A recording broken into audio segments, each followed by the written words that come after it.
Hello, everyone. Welcome back, or welcome if you're new. My name is Erin, and I am the Erintainer, here to Erintain who? You. Hopefully, I just make your day a little bit better because we're talking about people whose lives are worse than ours, or hopefully I make you chuckle a little bit.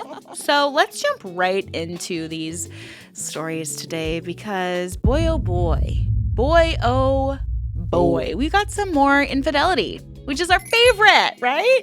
Wrong. Stop it, guys. Stop cheating on each other. Thank you.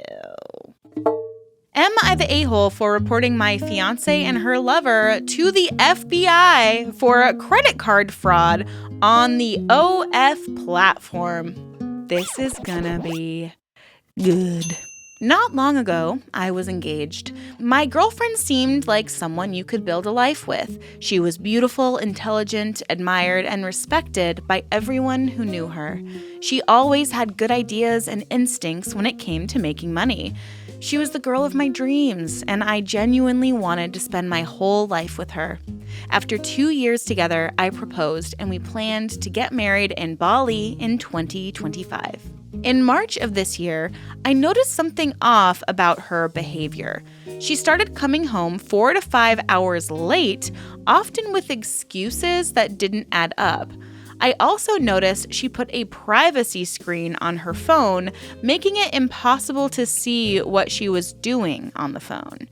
She began leaving the house looking like a diva with impeccable makeup, dyeing her hair more frequently, and changing her hairstyle. She had always been well-groomed, but these changes seemed excessive, like something only models and stars do.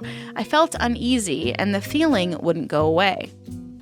So I put an air tag in her car to track where she was when she was late.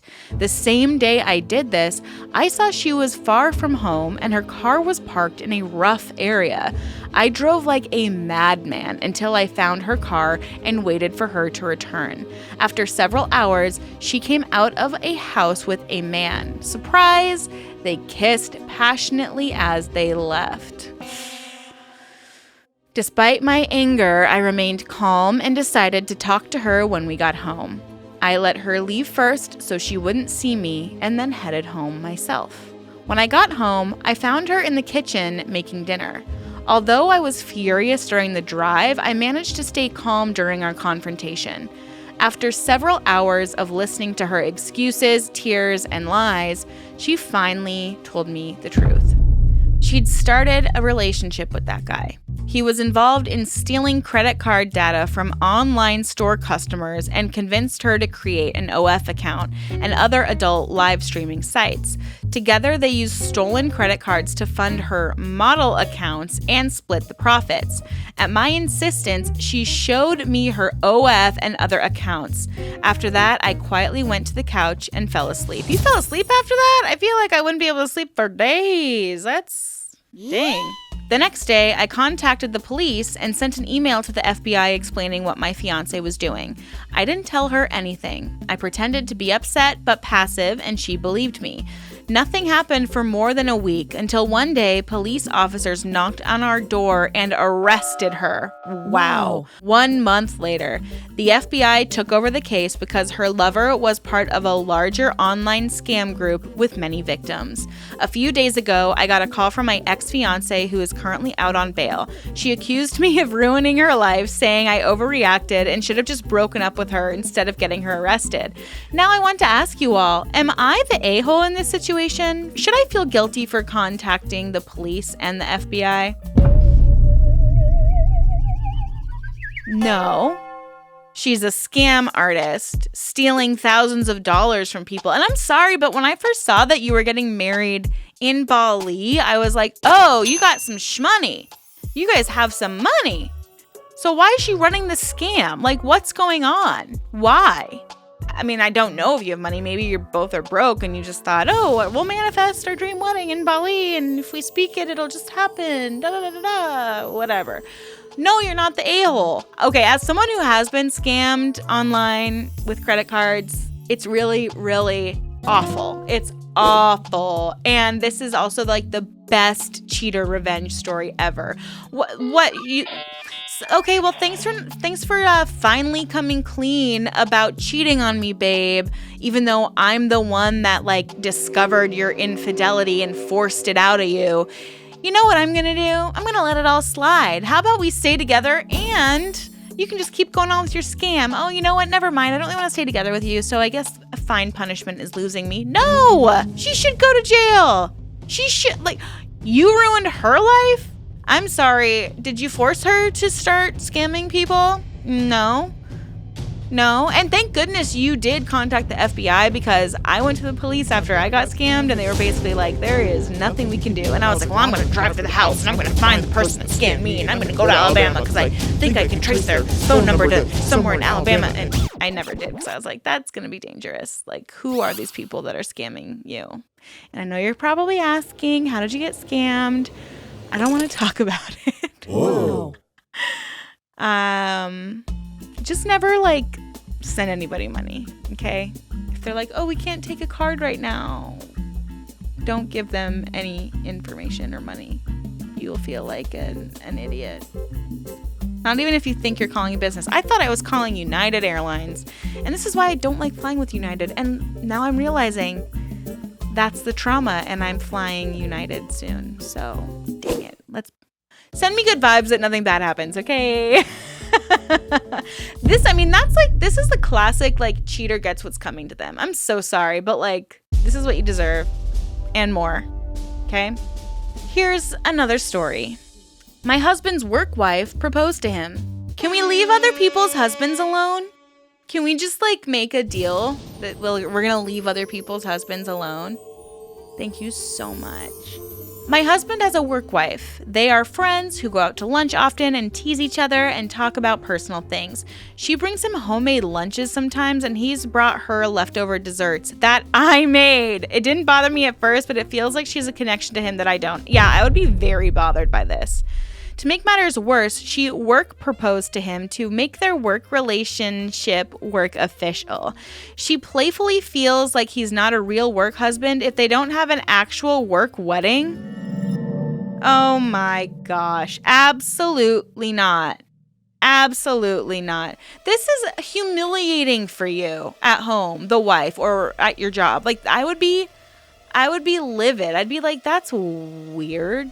That's weird. Like, I'm all for you having friends at work, but like, do you need to have a work wedding? He thinks it's hilarious, and their manager said it's an excuse to throw a party out of their pizza party funds. They throw celebratory parties somewhat often when they ship a product or land a big client. The parties are usually a few grand in food and drinks and entertainment. His company is a dream come true, but I think him and his friend are taking this too far. He was planning on wearing his normal work clothes to the wedding, but there's rumors that she's going to wear her wedding dress from her failed marriage. She's been divorced for 5 years. What should I do? I told him this is ridiculous, but he keeps talking me down. I'm considering showing up to respectfully voice my concerns during the if anyone has any objections part of the ceremony. His coworkers know me from the last Christmas party and the time I had to bring him a clean pair of pants, so I know they'd let me into the party. It's in the middle of the day, so I need to take time off of work, but if I can't stop their marriage, maybe I can save mine. Yeah, someone goes, I'd straight up tell him, you marry her and we're getting divorced. And I mean, a real one. I'll serve you with paper. That's what you should do. Boom, boom. Talk about great revenge. Because yeah, someone else commented, like, if they're not having an affair, they want to have an affair. This is what you do. You say, if you go through with this, I will not be happy with you, okay? And then you do take time off of work. You do show up to the ceremony. And when anyone says, does anyone want to object to this wedding? You pull out your divorce papers and you serve him right then and there. And then he'll think it's like so silly and funny. And then he'll party and then he'll open it and he'll realize, oh, this is real. It's from an actual law firm. My wife wants to divorce me. And then you already have a bag packed. You already have a hotel booked, okay, on his credit card, by the way. All right. So you already have your stuff packed. You get out of that house. You go. You move. You get out of there. You move on. That would be the most epic revenge, the most epic story. And then you just ghost him. You don't talk to him. You leave the house, or if it's your house, you change the locks, or you go to your parents' house. You just book it. Get out of there. That would be the best revenge. Oh my gosh, I'm going to write that screenplay. That sounds amazing. That sounds epic. Oh my gosh. Please do this. Please, please, please do it and then tell me all about it. Am I like going a little overboard, a little over the top? I just got like really excited about that revenge. But how epic would that be, right? Like that would be such an epic moment. And I just don't like this whole like work wife, work husband thing, because it's going to alienate your real spouse. It's going to isolate them. It's going to make them feel threatened. And like if you have a close relationship with someone of the opposite sex, the last thing you should be doing is isolating or making your actual partner feel uncomfortable about your friendship. Like this work wife should be insisting on getting to know your wife or something to make her feel comfortable. Instead, she's like creepily crawling, trying to like get closer to your husband and then acting like, oh my God, no, it's just so friendly. It's like no big deal. Oh my God, no. It's like no big deal. We're just friends. I want to do like a work wedding. Wouldn't that be fun? no, it's not fun. It's stupid and cringy and weird. Okay? You're done. Get out of here. Nobody likes you.